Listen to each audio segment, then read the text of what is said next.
Hello, I'm Panos Kotzathanasis, and this is ASEAN Movie Pulse Interviews. Today I'm here with Mikhail and Heaven Peralejo, whose film Lilim is having its world premiere in Rotterdam. How are you guys?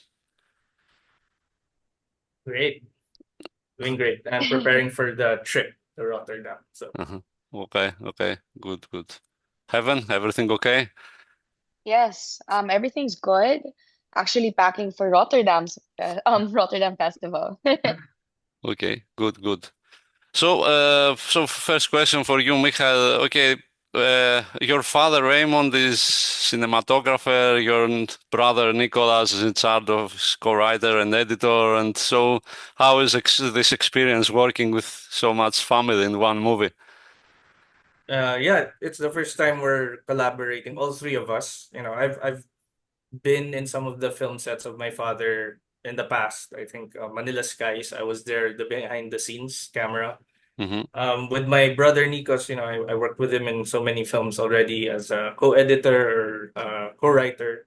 But it's the first time we all work together. So very interesting dynamic. It's our first time finding that rhythm and chemistry. Because again, my father, as a cinematographer, he always says that he learned cinematography so he can shoot his own movies. He rarely does commission cinematography work for other filmmakers, but I think this was the perfect project to get him on board because it's set in the 80s. It's an era he's very familiar with, and the look and I guess the tone, aesthetic, atmosphere of the movie is something that works well with his style. So it was very interesting, working with him. He's, of course, treats me as a director, so no friction or anything like that. It was very smooth, and it's cool because we grew up, with the same movies, so we understand each other's references and pegs, and so it's a very smooth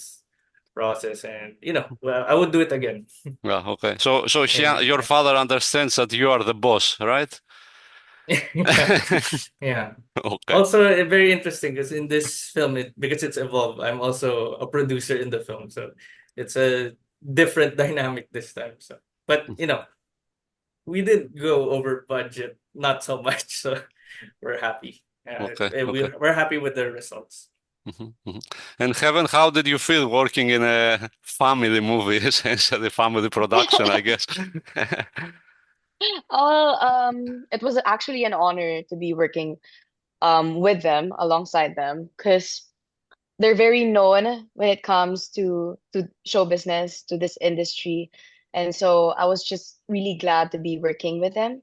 And also I actually like how the production, especially the director, takes care of the artist and not just the project. So also like emotionally outside work and during work, he takes care of the artists.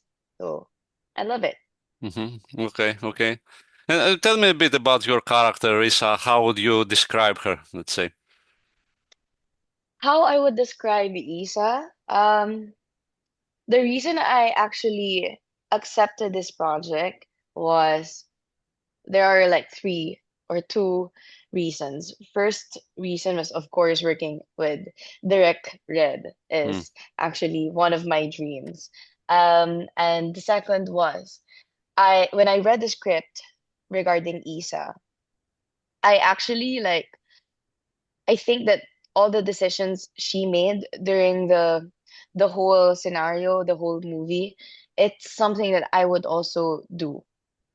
Mhm. Something that I particularly what do you call this? Like, I think she's a part of me. And so Isa is someone who would really fight for her brother, her loved ones, and she's she protects. Um, she also knows what's right and wrong. Um, and she's actually also like in the face of like learning um how to cope up with everything that happened. So yeah. Hmm. Okay, It's also good. very interesting. I don't if Heaven didn't mention it, but you also have a younger brother named Sky, Oh yeah. right? Yeah, Yeah. because the actor name Sky it's also his first time acting on screen, Hmm. and I guess Heaven was able to relate as well because she also has a younger Yeah. brother with the same name as the actor. So Hmm. very interesting that yeah they were really bonded on set, and I think that helped the relationship of the characters in the film. Hmm. Hmm. And so, in general, was it difficult working with non-actors? I guess a number of the kids appearing in the film were not actors, right? Yeah, I guess this is for very. both of you. Yeah, yeah. Mikhail first.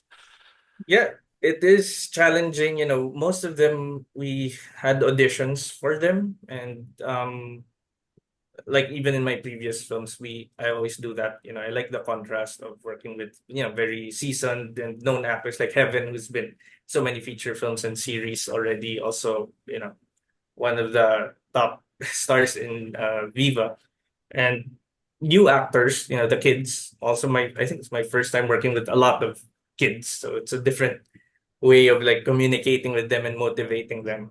Especially in a horror movie, where they have to imagine a lot of the scenes because there's nothing on the opposite side, of their POV. It's just the lights and the camera, but they have to like react to something. So you're like constantly describing it through the microphone, and we have to dub everything else because we need to use the sound as live. I'm instructing, so we need to redo the sound for that. But it turned out well. I think it was a very fun set, even though it's a horror film. And I think it was very immersive because of the location. We really built a lot of the sets to really match the vision.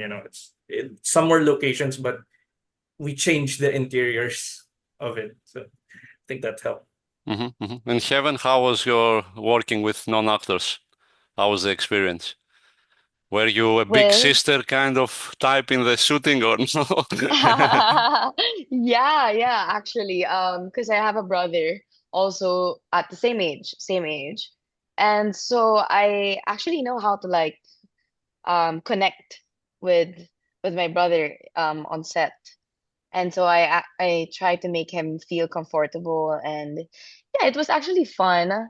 Um, requires a bit of patience. Yeah, I mean, I don't have much patience compared to Direct, but Direct has so much patience, and so yeah, it was more of like just giving and taking. Hmm. Hmm. And Mika, I don't, sorry, please. sorry. Yeah, I don't know if you noticed, Panos, but I think you also noticed this character actor you asked about, Principe, the bully, Yeah, yeah. Dwayne. Yeah. He's actually in Friendly Fire, but I don't know if you'll recognize him because he grew up so fast. He was one of the kids in the Ah, internet cafe. He was the friend of um Loisa's character, the main character. Like the ah, little kid in the cafe. And now he's okay. all grown up. So like I worked with him back to back in those two films. So Yeah. very, it's very cool like working with child actors and you see them growing up through your films. Yeah, but his performance was like pretty good, right? I was impressed by him. Like, Yeah, yeah, he and looked like a very seasoned actor, actually. Yeah, yeah. very like character, iconic face. Like we can imagine him like doing more like serious dramas and a very interesting look. And he even did like, some minor stunts with like the rigs and pulling him under the bed and all that. So Hmm, hmm. Maybe he's a bully in real life, or okay, I'm just joking. maybe. Okay, okay. And but tell me a bit. You chose to have like the story in 1983, where was okay. As I was reading about material about the film, that was a period of enforced disappearances under Marcos regime. So was there a reason for that? Yeah, I think one of the main themes of the film is fanaticism in a way, and it's almost like this a very oppressed, society that in reaction to the darkness or the oppression going on, they isolate themselves, they cloister themselves, and then they turn to something that is even worse or something they don't understand that they think will protect them. So it's almost like a microcosm of what's going on in the outside world. So it's almost like you're running away from the reality. Even Isa's character, right, is running away from the horror she's going through at home and the reality around her, and ends up in this, I guess, smaller version of that world where they think, they're escaping all that.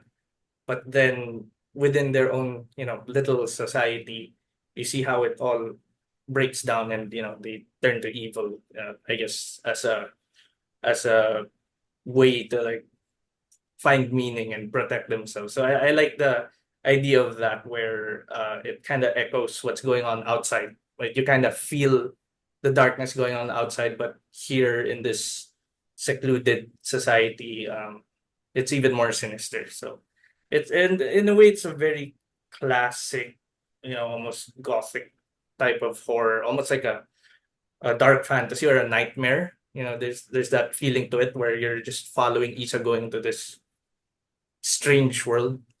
A lot of it is, well, besides like the turbulent political period and the disappearances that kind of matches what is going on in the orphanage. It's like the perfect cover to like get kids and sacrifice them because people are disappearing all the time. So it's like it's something that can help mask what's going on there.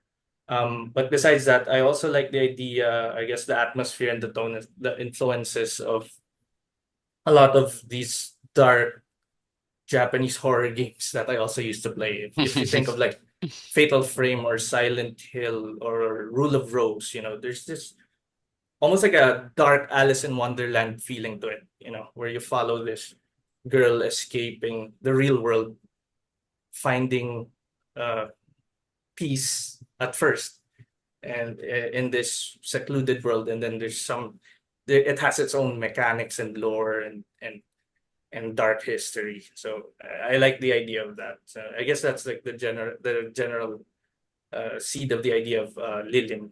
And a lot of it also has to do with the location in Makiling.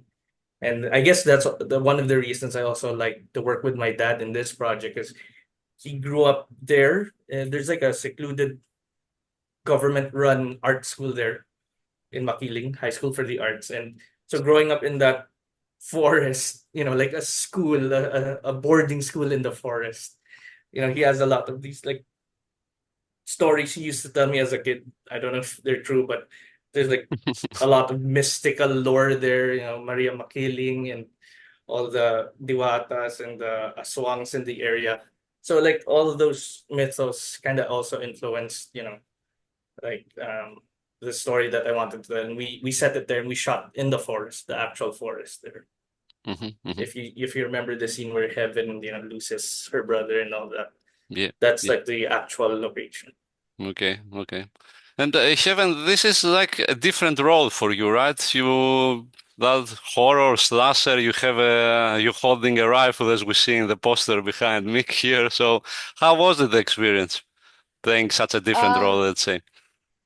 yeah, so it was like one of my dreams, like just starring in a horror film. And so, but then it was like so different, like um filming it. It's like it's full of imagination and trust to your director. With your director, it's like, what is happening? Like, okay, something's gonna happen. So I have to like look at something, blah blah blah. So, anyways, it was hard at first. I actually felt like it wasn't enough because I'm not used to doing horror. But then when I kind of like let go of what I was imagining how it's supposed to be, then it felt very normal and very like fluid and just literally trusting direct Mikhail. And so when I watched the film, I'm like, oh my God, everything like works perfectly per Makes scene. sense. It makes Yeah. sense finally. Yeah. Like I so I think that's a challenge with horror because you shoot a lot in fragments, because I'm sure because Heaven does also a lot of romance and drama. So you have a co-actor, you have someone to riff off of and bounce, true. emotions with, or there's two of you in the shot. But with horror, you're alone, and then, like I said, it's usually the director describing what you're seeing on the opposite side, even though you're just staring like at a bunch of people and lights and a camera, but you're contorting your face and Yes. reacting to something. So I can imagine like the POV of actors. It's really a lot of trust. Like I hope this makes sense in the edit. I hope this all works. And yeah, you really have to trust your director because sometimes we don't shoot in order. So sometimes you have to run, then you have to scream there, and then you have to look there. And Mm-hmm. then when you edit it, but then you start to understand, okay, that's the reason the scene is shot this way. Mm-hmm. Yeah, I Mm-hmm. guess that's a challenge with horror. There's a lot of like fragments, and just to be economical with the shoot, you don't shoot it linear sometimes. So. Mm-hmm. Mm-hmm. Okay, so have you ever shot a rifle before, a shotgun in a movie before, or was it first time? I think it was my first time. Yeah, it was my first time doing it. And so I was like, a stunt director actually taught me on how to do it, especially like the what do you call it? Direct? The jerking Yung motion, yeah. yeah, the The jerking recoil, motion. yeah. Yeah, it Recoil. was hard for me to do it because like of course you're in the scene, you're like super focused on the scene that you forget to like jerk it. So Mm-hmm. Okay. yeah, it's it's a challenge. Mm-hmm. So from now on, will you shooting more horror films or going back to romance drama, would you say? No, I would love actually to shoot more horror films and actually under direct if ever because um the trust is already there, it's like it's not hard to build the trust anymore, and also he just knows how to take care of the artist, or like especially like me. So yeah. Okay, okay, good. And Mick, since you started talking, can you tell me a bit about the location, where it's happening, the whole convent scene, and what you have to build again? You mentioned. Mm. Yeah, so the forest is actually, Makiling, in South Luzon. But in the convent, the orphanage is actually a church convent, but we had to convert it. And it's in the middle of the city. I mean, I don't know if that ruins like the immersion if you haven't seen the film and you hear this interview, but if you've seen the film, then yeah, it's a modern, it's around a modern area, like right outside are like cars and all that. So we have to Oh. really redo all the sound because you can hear traffic outside. But we, kind of fake the isolation because there's a lot of foliage, there's a lot of green, so it looks remote. And our production designer, Annalou Sanchez, who's really good, and also I worked with her in uh, a series. I worked with her in Eerie, a horror film as well. She's really good. So she converted all the interiors to like match the period.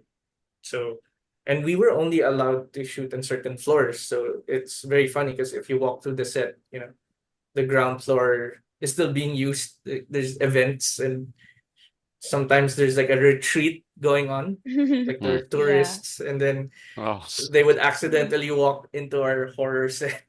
Like I think there was like a kid who accidentally saw the creepy painting and got nightmares because of it. And we had to explain like the next time that we had to leave the set, we had to cover everything just to make sure no one Mhm. accidentally gets frightened Mhm. because we yeah, it was a active location. We can't afford to like rent the whole area, so we can only rent certain floors. I Mhm. mean, with the budgets that we have here, you really have to, I guess, maximize everything. And it's really, I guess, a lot of planning and vision and being very intentional with what you want in your, I guess, your film language, because otherwise it would be hard to make genre movies here. Honestly, like even a typical movie here, I mean, we're very lucky that this has a decent budget, but a typical Filipino movie nowadays are like shot 7, 8 days, because we don't have a big audience or a big market, so it makes sense that our films are not as big as other countries. So as a director, you really have to learn how to, I guess, maximize your resources, the location, how many days you get to shoot with, which angles you need to prioritize. There's like that other technical side that comes into play, and you need to master that if you want to do genre films. I think that's also a reason why, of course, we do more romance and dramas because it's more. I mean, it works with a bigger audience, but it's also very economical. It's set in contemporary settings and houses and cars.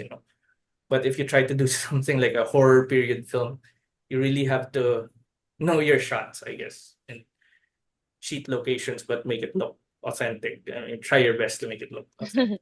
Okay, good. And so next questions for both of you, I guess, which one was the most difficult scene to shoot and which one is your favorite, let's say? Heaven? Oh my God. Oh, okay. Favorites. My favorite scene would actually be the one the one holding the gun. So when I went down, and then I was like, because it was like, okay, so in my mind it was super different, but then the direct was like, no, more shaky, or like you have to like do something. I don't want to say a lot of things because I don't want to spoil it, but it was like, really? Okay. Let me do it. And then when I watched the film, I'm like, okay, now it really did work. So it's like one of my favorites. And also I felt like I look like a badass. So I think he really made that a badass scene. And then my least favorite, you mean? The most difficult, let's say. The most difficult, uh what is it? What is it, Derek? I don't Maybe know. you like all the scenes. Maybe I all don't the know. scenes. Forest. With the No, forest stuff. maybe It was the like forest. past midnight. It Yeah. was past midnight. It was super dark and it was like super isolated, right? And then it was actually my first scene, and I have to shout, I have to Yeah. scream, and it was like an intense scene for like a first day. It's like I haven't even warmed up, like I don't know what to do, and so like, okay, just shout because she's coming over to your face. I'm like, anyways, it went well, naman. But Yeah. I had to like fall down and like hit my head. So it was a bit of action, but Mm. Okay, it's good. good. Yeah, And for you? very, Yeah. very, very tough first few days. Like it's almost linear at first. So we had to shoot the forest scenes and the house, the isolated scenes first. But yeah, very almost the same. Like I guess my favorite was also it was a set, of course, with the whole dungeon and everything. So it was exciting. I mean, as a filmmaker, you're kind of geeking out that this is your big set piece, your finale. You have your monster, you have all your prosthetics, you have the armory and the firearms and the stunts, and you have that all the characters, the major characters are there. So it was an exciting scene to shoot, the finale set piece with Heaven and the with the shotgun. It's almost like, duel with the devil. So there's that intensity there. Um, so that's my favorite. But I guess, yeah, same. The most challenging, of course, was the forest, and of course, because it's a forest, you're shooting somewhere very far and isolated, and if you have to go pee, you have to go walk all the way in the dark. And there was like a moment where the generator shut off, so it's all dark, and we were like scrambling on what to do, and snakes and mosquitoes and all that. And it's also like the first few days, so just like every film production, everyone's adjusting. You're still not used to the team, to the location, so you're all like still, there's like growing pains, I guess, and learning to work with a new team. And yeah, so you're still getting used to it, and it's already the most, I guess, logistically challenging scene because it's so remote, and you have to bring all the equipment there and set up a trail of work lights, and it took a while to light the forest. Like it was my first time like working with my dad as a cinematographer, and it's a forest scene. So like, yeah, but it was challenging because the problem is in a forest, like every angle, like let's say the camera is spanning, yeah, he has to know up to where the shot is because you if you scan the tree line, sometimes one light is kind of sticking out, so you have to like go over there, and then you have to tell the grip to like to the left a little bit more. Oh, you went too far, go back, and you're like shouting and adjusting the lights in a forest is hard because Hollywood would just put like a rain and like a fake moonlight on top of the trees. We don't have that. So it's all parallel, lights that you gotta individually hide behind each tree. And you can imagine how hard that is if the shot is panning. Like, so Yeah. it's a Yeah, while. you are saying that everything is hard, but you seem to enjoy it yourself maybe too much And during yeah, I that. think I think that's the reason I also like, you know, changing genres. I'm just in love with the filmmaking process in general. I like the challenge of being a first time filmmaker in a new genre, and or learning things. It's like you're making your film sets your film school as well, because you don't get to do that in a typical film school setting, like be in a set and really experience mounting a specific scene. So I think that aspect of it is also what motivates me, I guess. Mhm, Because I mhm. think if you don't enjoy it, it's gonna be very miserable Okay, if yeah, I it's not get it. fun for you. Yeah. Mhm. And you also had, I don't know if I pronounce her name correctly, is Ryza Cenon or Canon? I don't know. Yes. Yeah. So, Xenon. Yeah. yeah, so you had her shave her head, or how was that? No, actually, we at first we just wanted bald caps for consistency because we know the shoot might take months sometimes because scheduling a lot of characters, so everyone has working on other things or shows, so it's hard to sync everyone. So knowing that, we knew it wasn't going to be like a straight lock in shoot. You have to scatter it through several days, which means their hair will like grow, and then you have to shave and grow and shave. So at first the plan was to just uniform, bald cap everyone, and we don't want them to lose out on other projects. Again, being a developing country and a struggling industry, you can't survive in just one film. So it's very realistic and understandable. A lot of actors and even crew have to work on several projects all at once to survive. So, it's hard if you shave your head, you lose certain roles and all that. So at first we weren't thinking that. We didn't want to demand that. But Riza, being that passionate artist that she is, and it's very excited about the project and understands that her role as a villain, there'll be a lot of close-ups. She volunteered that she's, willing to go all the way, like shave her head just to help, the production. So we really appreciated that. We were really grateful, and very I guess as a filmmaker, you want to work with actors like that who are very passionate about the project, and it kind of worked out as well because the media took notice, and it became like a very iconic image for the film as well. So I also on the poster, and Hmm. yeah, and I think it helped with the immersion because there's also a lot of scenes with her and Sky, the kid, and with Heaven, and seeing that without having to like reset bald caps and all that, it helps. It also helps Ryza be in the character and the feel physicality of it. Mhm, So mhm, yeah, that turned out great. mhm. And Heaven, how was it working with her, with Ryza? I was working with Ryza. Um, it was fun. I mean, it was super chill. It's like sometimes you don't even know that you're on scene. It's like you're just too immersed. You guys, like both actors, are just too immersed on their characters that it felt super natural to like just do it. And she's also like a very giving artist.